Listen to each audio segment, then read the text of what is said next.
Emmanuel Boutrin, bonjour. En 2011, nous fêtons les 30 ans des radios libres. Alors, pouvez-vous nous faire un petit rappel de ce qui s'est passé en 1981 ? Tout d'abord, bonjour aux auditrices et aux auditeurs de AgFM. Qu'est-ce qui s'est passé depuis ? Eh bien, tout simplement, on est passé d'un stade d'amateurisme et de bricolage à un stade extrêmement professionnel et, paradoxalement, en gardant l'esprit des radios du début des années 80. C'est-à-dire un esprit où les radios sont au service des auditrices et des auditeurs de leur territoire. Et c'est ça qui fait l'âme de la radio, avec, en effet, un petit plus qui est le professionnalisme des équipes.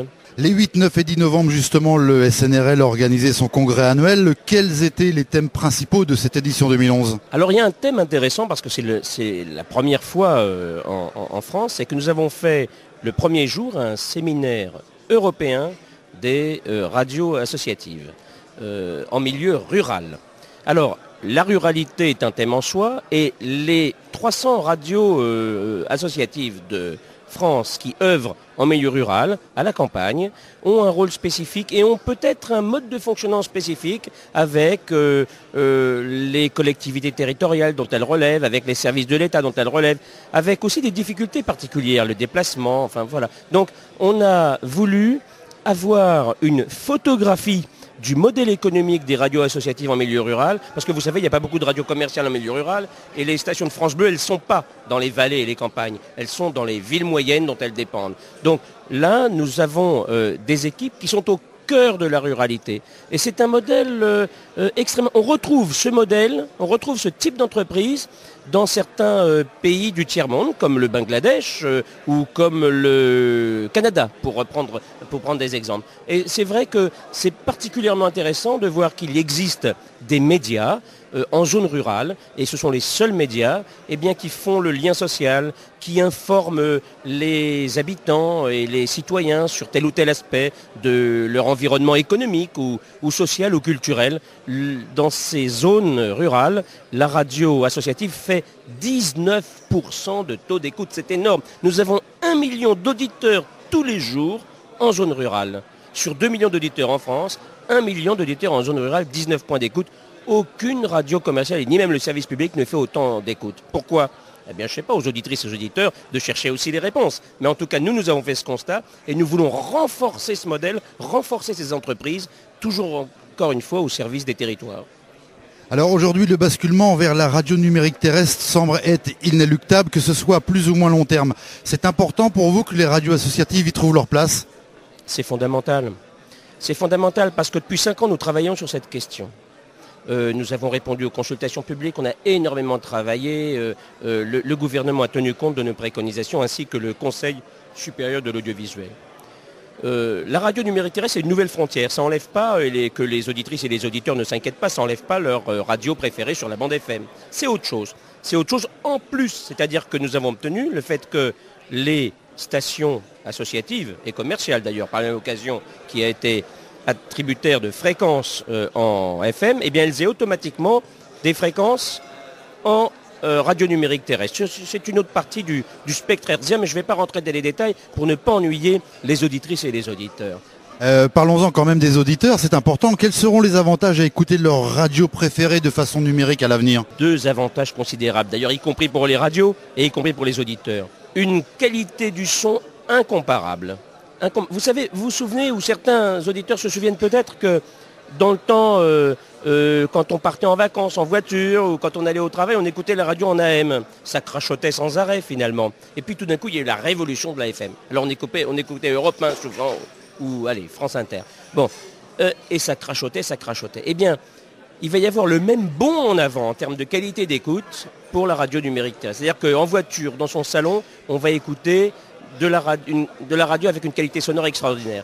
Il va y avoir également des services associés. C'est-à-dire, par exemple, on pourrait y associer de la cartographie, les bouchons, sans forcément passer par son GPS ou autre chose, afficher les stations les moins chères, enfin bref, des petits services associés liés au programme de la radiodiffusion, ou tout simplement un titre amélioré, enfin une information améliorée sur le titre de la chanson que vous êtes en train d'écouter, ou l'enregistrement direct en podcasting, par exemple, sans passer par Internet. Tout ça, ce sont des éléments qui vont valoriser le média radio, parce que le média radio il n'est pas du tout à bout de souffle, au contraire, il se porte assez bien, notamment par rapport à la presse écrite. Mais ce qu'on veut, c'est qu'on soit encore plus performant, parce que vous savez bien qu'il y a de nouveaux médias, notamment sur Internet. Bon, on veut que la radio, elle soit plus au goût du jour, elle accroche plus les jeunes, si vous voulez. Et pour cela, il faut qu'on fasse ce grand bond en avant de la radio numérique terrestre. Alors attention, là, c'est amusant parce que on a obtenu, grâce au Conseil supérieur de l'audiovisuel, toute notre place sur ces nouvelles bandes de fréquences. Eh bien, il y en a qui ne veulent pas nous voir. C'est les radios commerciales. Les grandes radios commerciales, ils ne veulent pas nous voir. D'ailleurs, les grandes radios commerciales, ils veulent voir ni les radios commerciales locales, ni les radios associatives locales. Pourquoi? Parce qu'elles veulent tout, toujours. On est dans un monde concurrentiel.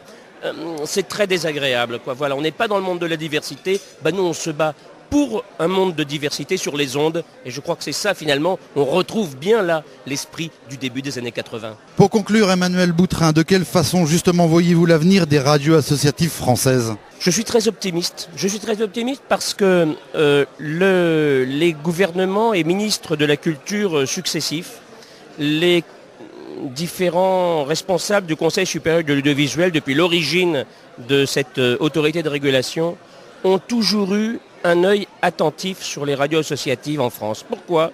Tout simplement parce qu'en 86, après de grandes batailles pour la libération des ondes, les radios associatives ont obtenu quelque chose.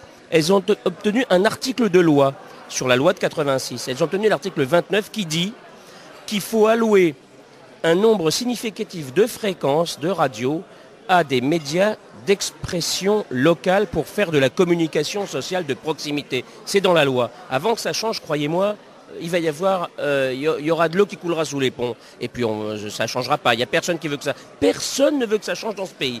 Tout l'arc politique est favorable au maintien de cet espace de liberté d'expression, pas seulement d'expression en termes d'information, mais d'expression en termes de culture et de musique. Tout le monde est favorable et je crois que tout le monde y a intérêt.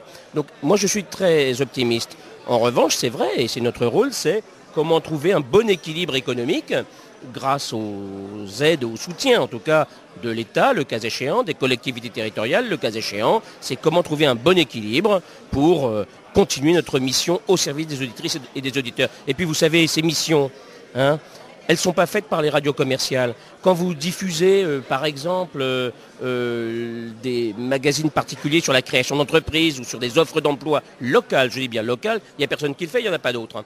Donc c'est un élément essentiel du lien social, un élément essentiel du développement de l'activité économique sur les territoires. Moi je pense que personne n'a intérêt. En gros, on l'a constaté. Les élus de tous bords ne peuvent pas être objectivement, je dis bien objectivement, défavorables à l'existence d'un média de proximité comme une radio locale associative. Et la plupart du temps, je dis bien la plupart du temps, pas toujours, vous savez comment c'est, la vie, il y a des hauts et des bas, mais la plupart du temps, ils en ont pleinement conscience, ou ils en deviennent conscients, et ils sont souvent derrière la radio associative.